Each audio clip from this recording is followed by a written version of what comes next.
vitesse moyenne 5 km à l'heure. Mais on arrive à aller d'étape en étape. Dans les descentes, si le rythme s'accélère un peu trop, on freine en donnant quelques tours de manivelle avec le frein. Et puis chaque soir, on trouve une halte où la jument peut se reposer. Tu transpires. Et où le roulotier peut en faire autant, puisque c'est comme ça qu'on appelle les voyageurs. Moi, j'aimerais bien vivre 3-4 jours à ce rythme, mais je suis en voyage.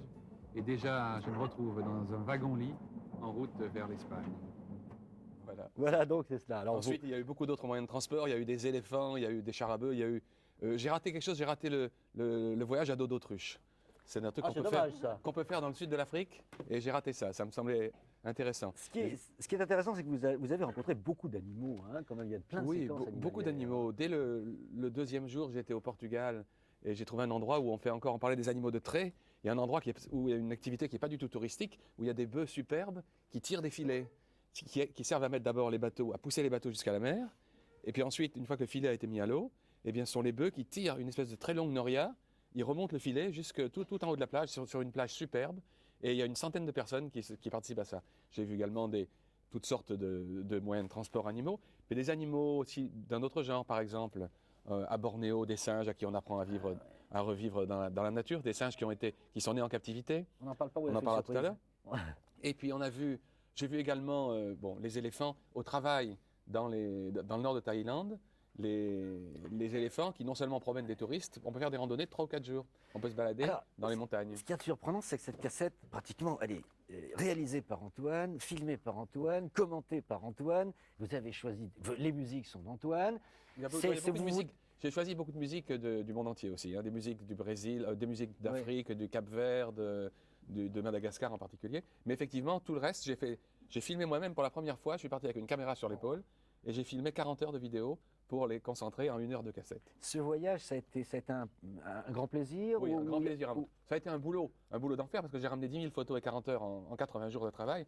Mais chaque instant était passionnant parce que ça m'a amené à rencontrer des gens merveilleux, des animaux merveilleux, des paysages inoubliables certainement. Et est-ce que vous êtes vraiment revenu en amoureux de la Terre que vous étiez? Parce que vous étiez amoureux de la mer, vous êtes devenu amoureux de la Terre. Quand je dis la Terre, ça veut dire la planète, bien sûr, qui inclut la mer. Beaucoup des sites de ce livre sont nautiques, j'ai fait pas mal de passages en bateau, sur des voiliers, des catamarans, enfin toutes sortes de bateaux.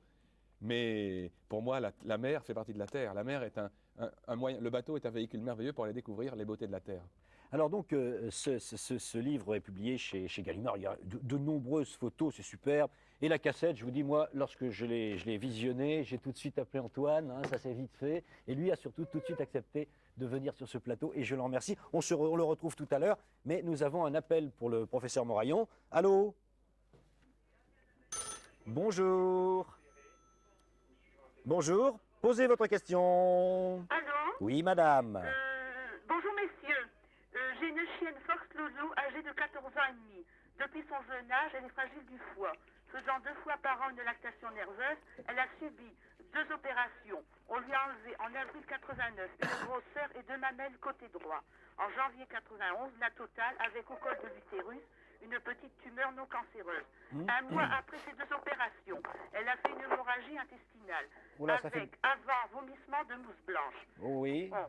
Elle a des taux toujours élevés de transaminase, phosphatase alcaline, amylacénie. Ne supporte pas les traitements par voie buccale. Malgré ça, elle va bien. Depuis quelques mois, à chaque mamelle du côté gauche, elle a une grosseur. Est-elle opérable?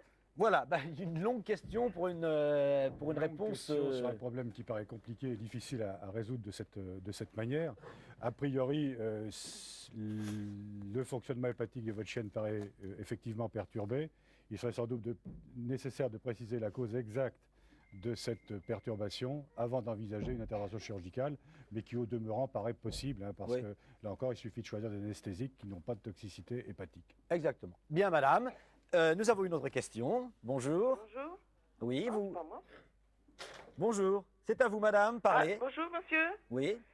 Bonjour, Antoine, que j'adore. Bonjour. Bon, j'ai une petite chienne qui a 11 ans, qui est aveugle. Comment peut-on la soigner? Ouais. J'ai donné des médicaments, du Vigorel. Ouais, Mais ça ne me fait rien du tout. il faut donner une solution plus détaillée, je pense, plus globale. Pardon, excusez-moi. Oui, bien sûr. Enfin, le fait qu'un animal soit aveugle ne permet pas de préjuger de la cause exacte de ce syndrome. Il conviendrait de faire un examen très sérieux pour savoir la cause exacte. Il peut s'agir d'une lésion de l'œil, il peut s'agir aussi d'une lésion du système nerveux en arrière de l'œil lui-même, et on ne peut vraiment pas vous répondre de cette façon. Je crois qu'il faut un examen sérieux chez un vétérinaire d'abord, éventuellement dans un centre spécialisé, par exemple à l'école d'Alfort, qui j'espère Ah oui, mais- restera en région parisienne. Oui, Mais on est loin de Paris aussi. Bien sûr, mais je pense qu'il faut faire confiance à votre vétérinaire praticien. Ah Et je bon tenais à Oui. dire qu'il serait bon que l'école d'Alfort Bon. reste en Merci, région monsieur. parisienne. oui, c'est ça. Mais ça, on pourra en reparler éventuellement de cette école vétérinaire d'Alfort, hein, qui vraiment est un centre de recherche, un centre de consultation, et qui serait bien dommage de voir disparaître dans la région parisienne pour des raisons qui sont tellement nombreuses et évidentes qu'on se demande même pourquoi on y a pensé. Merci madame. Monsieur Grimbert, Oui. vous présidez au Destiné de l'Afghan. Vous allez nous parler un peu du caractère de chien. Vous avez une anecdote qui est intéressante à propos des enfants. Oui, c'est pas vraiment une anecdote, mais c'était un peu une expérience qui avait été faite. C'était des enfants qui étaient en difficulté psychologique, timides, travaillant mal en classe, etc., manque d'assurance en eux-mêmes. Nous leur avons donné un Afghan et ils se promenaient dans les rues. Et alors là, évidemment, ils étaient toujours abordés par des gens qui leur demandaient « Mais qu'est-ce qu'il est beau ce chien? Qu'est-ce que c'est? Qu'est-ce qu'il mange? Qu'est-ce qu'il fait dans la vie? D'où de ses origines, etc. » Et au fur et à mesure, les enfants prenaient confiance en eux-mêmes. Et on a vu des progrès qui étaient très sensibles. D'abord parce que ça les responsabilisait, mais ça c'est valable pour tout propriétaire de chien, mais aussi ça les valorisait beaucoup auprès de leurs amis, auprès de leurs parents, et on a eu d'excellents résultats. Bien. Alors, on va parler un peu d'autres. On va démystifier un peu ce qu'on raconte sur l'Afghan. On dit que c'est idiot. Oui, alors ça Bon, aussi, alors. c'est ce dont j'essaye de m'attacher depuis déjà de nombreuses années, car il y a un préjugé, une idée reçue contre les lévriers. On dit, il est répandu que le lévrier est bête. Alors là, on peut répondre déjà d'une façon générale. Il en est de même pour les êtres humains comme pour les chiens. Il y en a des intelligents, il y en a des moins intelligents et il y en a des bêtes. Bon, les lévriers ne sont pas plus bêtes que les autres, bien au contraire. C'est vrai que ce ne sont pas des chiens qui sont serviles, c'est-à-dire que, évidemment, on ne peut pas faire avec eux coucher, pas bouger, etc. Bien sûr, C'est ce qu'on fait très avec indépendant, très comme indépendants et très Faut fiers, aimer. comme vous pouvez le Il faut constater. aimer, il faut connaître, il faut apprendre à aimer. Tout à fait. Alors, je ne sais pas d'où vient cette idée reçue. Moi, mon explication personnelle, c'est que il court après des leurres et que les gens doivent dire s'ils courent après un leurre, Faut c'est être qu'ils ne font bête pas la pour courir différence après, voilà. avec un lapin. Mais croyez bien que ces chiens font totalement la différence. C'est un jeu pour eux et il n'y a pas de méprise en soi. Monsieur Grimbert, alors là, nous avons donc autour de nous, on va les voir au fur et à mesure, Oui. nous avons des chiens qui ont une certaine morphologie. Alors, ce poil, donc poil long, Tout à fait. on Soyeux. a souvent de poils un peu plus ras sur le dos. La selle, que l'on appelle la selle. Hein. Alors, les couleurs. Alors, toutes les couleurs sont permises. Toutes les Toutes les couleurs sont permises. Alors, il y a le Là, choix, il y a- c'est il y bien. a- il y a tout à fait le choix. Ça va du platine au noir, au bringé, et toutes les couleurs sont permises. Alors il y a simplement que le blanc qui doit avoir la truffe foie. Foie, c'est-à-dire légèrement voilà, marron. Hein, voilà, c'est ça, exactement. Le tout blanc. Bien, alors c'est un chien, donc on l'a dit qu'il n'est pas plus bête qu'un autre. C'est un chien qui est facile d'entretien. Alors, il est facile que c'est comme tout, si vous voulez, il faut le faire régulièrement. Hein.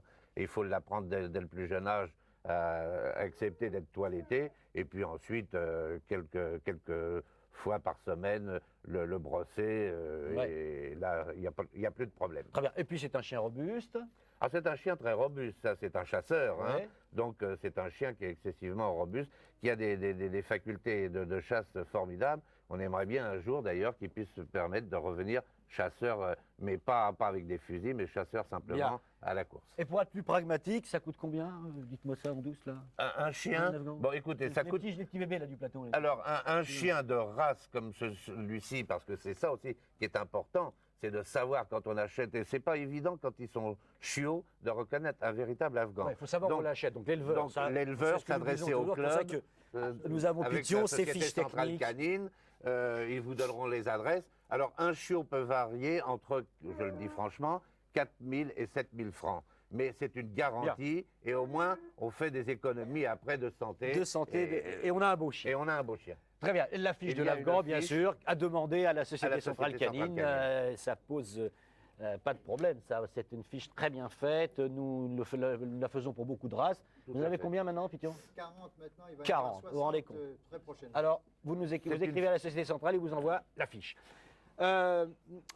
Professeur Moraillon, moi j'aimerais qu'on résume un petit peu quelque chose, parce qu'on a eu plein de coups de téléphone, on va encore en avoir, mais un vieux chien, vers 9 ans, on fait des check-ups. On a besoin de le vérifier quand même. Hein. Je crois qu'est-ce qu'il qu'effectivement, faut c'est vérifier? utile, hein, parce qu'on assiste maintenant, grâce à une meilleure connaissance de la part du public des besoins des chiens, grâce à une médicalisation plus poussée, grâce à une meilleure hygiène alimentaire, on assiste à une augmentation de la longévité dans l'espèce canine comme dans l'espèce humaine. Il est bien certain que cette augmentation de longévité est favorisée par des mesures de prévention qui doivent être faites régulièrement. Et je crois qu'on doit recommander aux propriétaires d'animaux âgés de rendre visite à leur vétérinaire au moins une fois par an, sinon 2, de manière qu'un examen clinique sérieux soit fait. En revanche, je ne crois pas beaucoup au bilan de santé très compliqué, faisant appel à des examens très sophistiqués. Je crois que ces examens doivent être faits en fonction des résultats de l'examen clinique. Donc il n'y a pas de bilan passe-partout, je ne le crois pas. Peut-être en dehors de la vérification, une prise de sang, vérification de l'urée, de la créatinine, des globules rouges, des globules blancs. Mais ça, c'est ce qu'on appelle un examen tout à fait basique.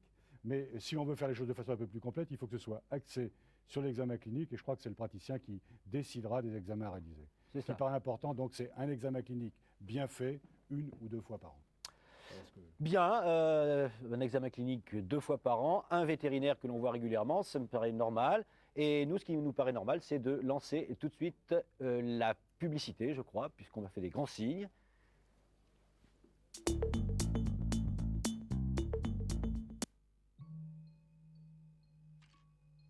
Pour gagner à 10 de chute, il faut faire chuter ses 10 jetons le premier et ne pas perdre son sang-froid. Car plus dure sera la chute.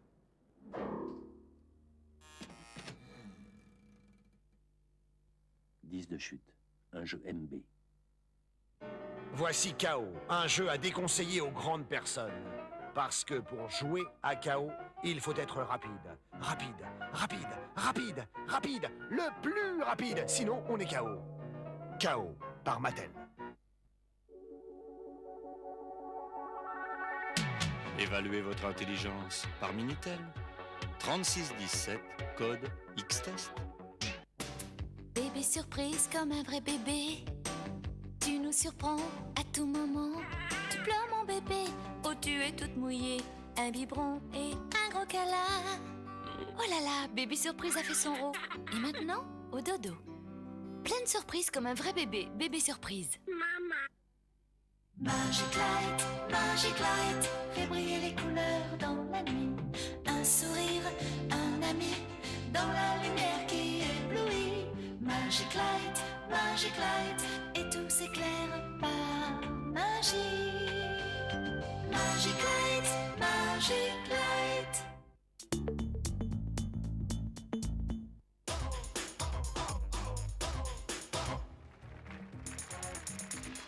Vous êtes tous les bienvenus pour que le meilleur gagne. Nagui attend toutes vos réponses à toutes ces questions.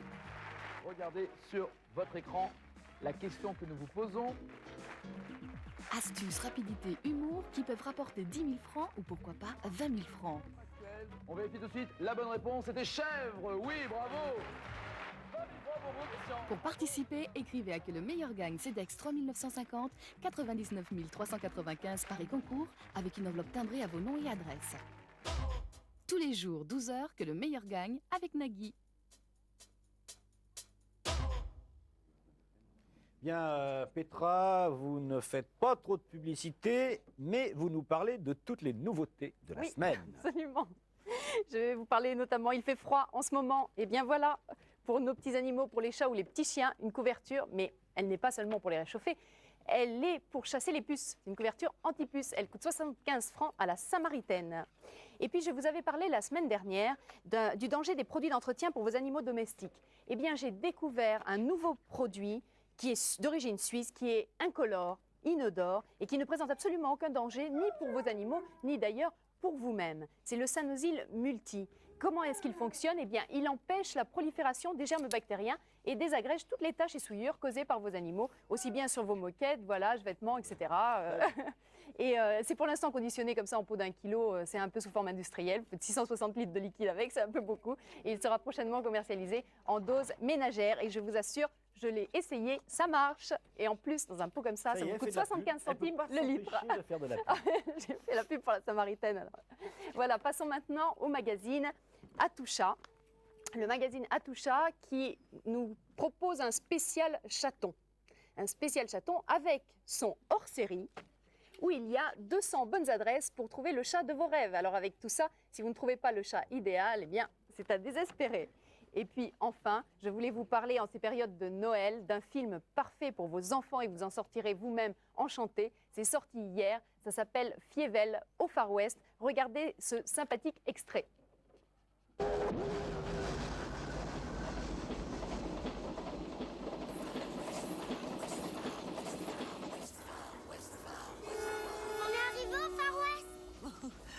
Ouest de New York, tu veux dire?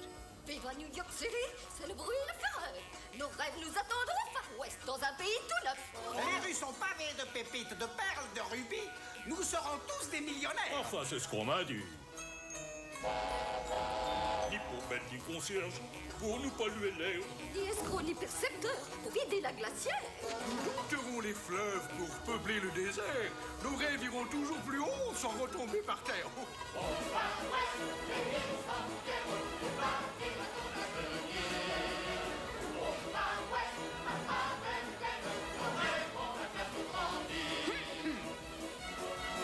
Des nuits peuplées de chants et de danse, de musique et de rire. Des jours comme des vacances, le travail un plaisir. Les banjos, Les violons, les guitares. Les cuillères.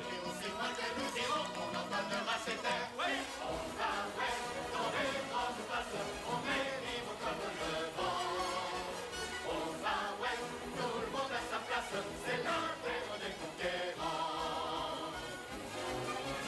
On va ouest, dans les grands espaces, on est libre comme le vent. On va ouest, tout le monde à sa place, c'est la terre des conquérants. Voilà, c'était Fievel au pays des cow-boys. Bon, c'est pour tous les enfants qui nous regardent, mais il y en a un qui me regarde là, qui attend certainement un appel. Lui aussi, c'est pas ce chien-là, c'est le professeur Moraillon. Allô, bonjour.